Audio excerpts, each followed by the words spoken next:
அதாவது எல்லா கட்சிகளும் ஒவ்வொரு ஆண்டும் கிறிஸ்மஸ் விழாவை தன் கட்சி சார்பாக கொண்டாடுவது வழக்கம். ஆனால் அந்த கொண்டாடப்படும் அந்த விழாவில் அனைவரும் அந்த கட்சியின் பெயரையும் தலைவரின் புகைப்படத்தையும் போட்டு கட்சியின் சீனியர் லீடர்ஸை மேடையில் அமர வைத்து மற்றும் மத போதகர்களை அமர வைத்து தான் விழா நடத்துவார்கள்.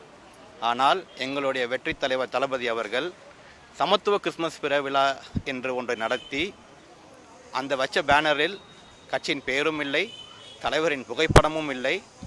மேடையில் அமர்ந்திருக்கிறத பார்த்தீங்கன்னா மத போதகர்கள், முக்கியஸ்தர்கள் மற்றும் கட்சியின் தலைவர். கீழே ஃபர்ஸ்ட் ரோவில் இரண்டாம் கட்ட தலைவர்கள்லாம் அங்கே அமர வைக்கப்பட்டு அந்த சமத்துவ கிறிஸ்மஸ் பெருவிழா மிக விமர்சையாக நடந்தது. இதுதான் உண்மையாக சமத்துவம். இயேசு பிரான் பிறந்த இந்த நல்நாளில் உங்களோடும் உங்கள் இல்லத்திலும் அன்பு, கருணை, சகோதரத்துவம், நல்லிணக்கம் இருக்கட்டும்.